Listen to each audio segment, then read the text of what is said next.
nationals and really enjoyed it, so I hope you're enjoying your experience here.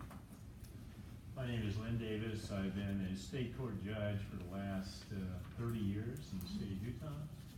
My emphasis there has been, and across the country, is equal access to the court for linguistic minorities. My name is Jack Barlow. I'm a professor of politics at Community College in Pennsylvania. And I've been working with We the People program since the manuscript for the original book landed on my desk in 1986. And I said it was okay, so that's why I have this competition. So could you guys introduce yourself and your teacher, and if you're seniors, tell us what you're going to do next year. Thank you for allowing us to testify before you today. We are extremely honored and privileged to be representing the great Mitten State of Michigan. We are a unit composed of all juniors from East Grand Rapids High School. I'm Colleen James, and when I'm not assessing the failures of the Articles of Confederation, I'm serving as the president on my school's Model UN delegation. I'm Ashley Ward, and when I'm not studying the Constitution, I'm a captain of our school's varsity swim team. I'm Katie Ward, and when I'm not analyzing the Federalist Papers, I'm running the Sunday school program at my church. I'm Michael Barnes, and when I'm not admiring the work of James Madison, I'm volunteering at a local foundation to combat childhood diabetes. Our wonderful coaches are Mr. Alex Constantelos and Mr. Adam Horos, and we are Unit 2. Okay, so we have selected question 1 for you, and I'm going to read it. It's a long question, so bear with me. Alexander Hamilton wrote that the Constitution ensures that the process of election affords a moral certainty that the office of president will never fall to the lot of any man who is not in an eminent degree endowed with the requisite qualifications. Talents for low intrigue and the little arts of popularity may alone suffice to elevate a man to the honors in a single state. But it will require other talents and a different kind of merit to establish him in the esteem and confidence of the whole union, or of so considerable a portion of it as would be necessary to make him a successful candidate for the distinguished office of President of the United States. Do you agree or disagree with Hamilton, and why? What was the rationale for the establishment of the Electoral College to select the president? What basic democratic principles and values are involved in this topic? To what extent, if any, is the rationale used to justify the Electoral College still relevant today? What might be the advantages and disadvantages of selecting the president by popular vote? What impediments, if any, would there be to adopting this procedure, and how might they be overcome? September 4, 1787, after 4 months of grueling research, debate, and compromise, 11 of the state delegates convened in the Pennsylvania State House to draft the final details of the Constitution. The manner of electing the executive was left unresolved and was given to the Committee of Leftovers. After weeks of impasse, compromise emerged in the form of the Electoral College. This committee reflected upon the several unsuccessful plans proposed during the convention. Plans range from election by Congress, as proposed in the Virginia Plan, direct election through the people, as proposed by Robert Morris, or election through intermediate electors, as proposed by Alexander Hamilton. Ultimately, a combination of the plans was drafted, especially satisfying the small and the slave states, and suited their apprehensions of electing a president. Alexander Hamilton concedes upon these integrated plans in Federalist 68 by noting that if the manner of election be not perfect, it is at least excellent. The Electoral College embodied several democratic principles the framers sought to include. It manifests the principle of limited government by keeping the election of the executive separate from Congress, providing the basis for our system of separation of powers. Additionally, by forcing candidates to appeal to a broader swath of the country and giving smaller states an opportunity to have their interests heard, the Electoral College proves to be a consensus-based process. While the presidential election process still furthers federalism and separation of powers, not every democratic principle is as relevant today as it was to our framers. Our nation's gradual transition towards direct democracy, most prominently seen in the addition of the 17th Amendment, has expanded the belief that there should not be a layer of removal between the government and the people.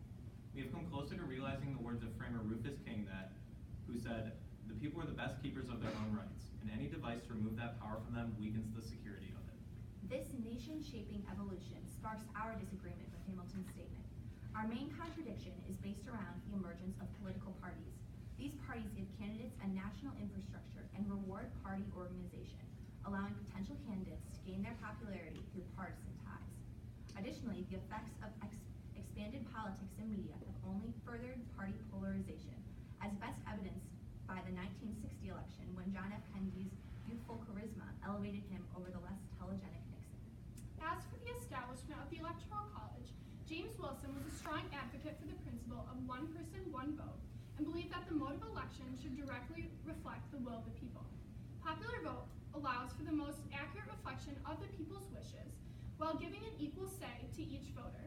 As Gouverneur Morris argued, the executive magistrate should be the guardian of the people against legislative tyranny. If he is to be the guardian of the people, let him be appointed by the people. And this argument has only grown more powerful since the 14th Amendment created national citizenship. The major drawback regarding popular vote, however, is the resulting reduction in state power. An election conducted by popular vote would demand federal uniformity and state-wide procedures in order to ensure all voters with equal rights, taking even more power away from the ever-weakening state governments. Moreover, Article 5's tedious amendment process would make this task difficult, as it would require smaller states to cede their significant say in the election process. In the words of Hamilton, the Electoral College is almost the only part of the system of any consequence which has escaped without severe censure or which has received the slightest mark of approbation from its opponents. Its conception, while hasty, still managed to focus on state power while maintaining an adequate filtration of talent. In today's day and age, it still effectively protects states' power, but has lost some relevance and deserves to be revisited. Thank you, and we're ready for your questions. Thank you for that. I'm curious if both King and Morris suggested that the people are the best keeper of their own rights and that popular vote is the best way to go, then why not have popular vote? What's wrong with popular vote that may have led to the creation of the Electoral College? Well, one of the strongest opponents to the Electoral College, to popular vote, was the smaller states. The smaller states definitely feared the idea of the tyranny of the majority, and they feared that their say in the election process would be drowned out by larger states, and so they were strongly opposed to the popular vote for this reason. And the whole idea around statehood at the time of the convention was far different than what we see today. States were very much viewed as their own sovereign nations. For example, when France sent ambassadors over to the United States to discuss matters, they didn't send one ambassador to the United States, they sent 13 ambassadors to all the different colonies. And just the day-to-day workings within each state, their governments were completely different.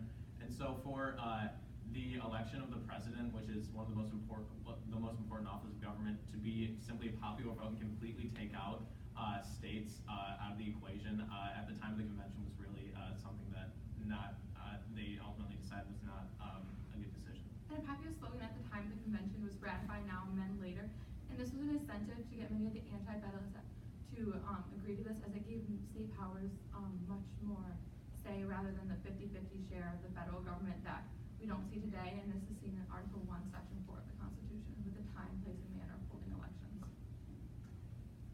If you, as you have stated, you do not support the Electoral College, and it needs to be revisited,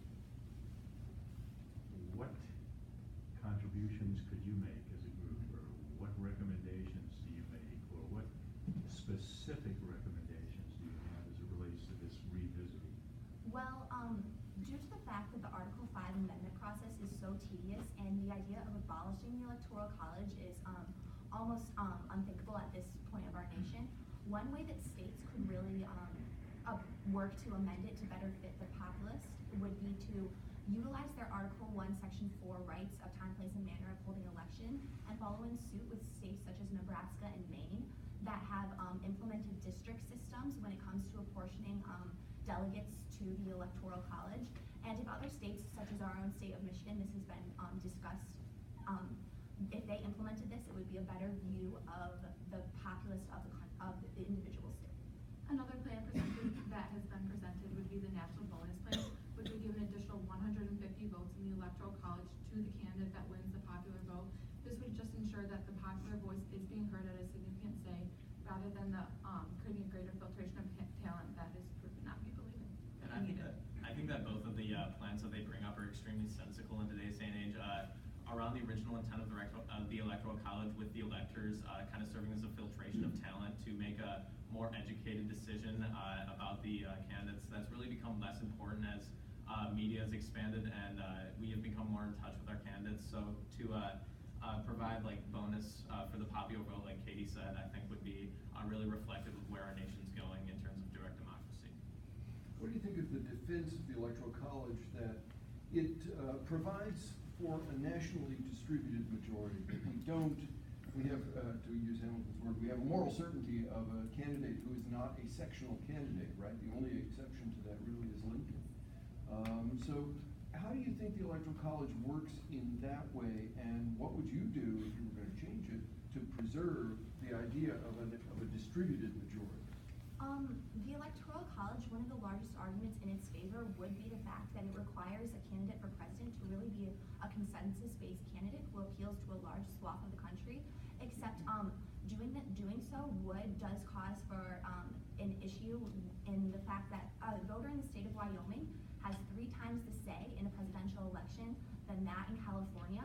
So this idea that some votes count more than others and a candidate could win an election by only appealing to a certain population is present right now in the Electoral College, just as it would be in a majority vote. And one way that this could be preserved, this idea that a candidate would have to appeal to the whole country if there was a popular vote, would be through the plans such as the National Bonus Plan, or also a runoff election in which the top 2 candidates who are elected through the Electoral College, if this is a discrepancy with the popular vote, are put back on the ballot, and then this is taken to a popular vote. So this would be a good compromise that would still include the Electoral College and the public voice. So let's say you didn't go the constitutional amendment route. What would you say about going to the Maine and Nebraska plan? If we went there, wouldn't that reflect the gerrymandering in various states, and how would you overcome that problem?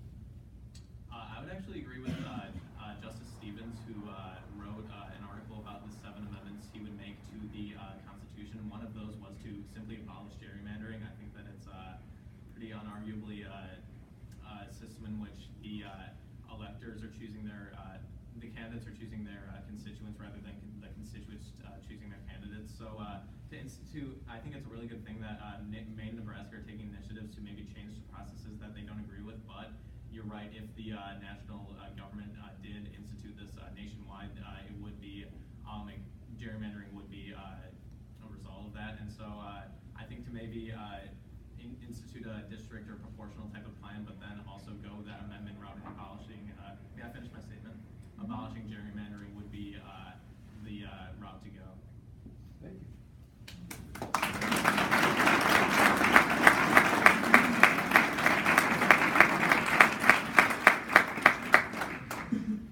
Thank you guys, that was very good. We just have a few comments for you. I thought you gave so many good examples, and you were very confident with the examples that you gave, and I really appreciated that. There was no hesitation or awkward silence, you knew it. It came very easy to you. I was curious by your interpretation of the popular vote, and I thought if I could have pushed you more, I would have pushed you on some of the theory and the practical problems with the popular vote historically, right? Aristotle is the classic case of the problems of a democracy. He thinks that democracy is a corrupt form of government. And the colonies have experienced things like Shays' Rebellion. They look to Athens, they look to Rome for problems with popular vote. So I think I would have pushed you more on that, but I really liked how you answered the question. And I was intrigued by your idea of popular vote as almost like a popular vote of the states. That was really intriguing. So good job, very good job. Well, as a judge, I didn't place you under oath initially to your answers, but do you really read the Federalist Papers and the Constitution all the time? That's remarkable. In my estimation. Thanks for your confidence. Thanks for your responses, which I thought were exceptional. Thanks for your response to my question. If you don't support the Electoral College and it needs to be revisited, what would you do? And the reference to the district plan and national bonus plan. So again, I thought it was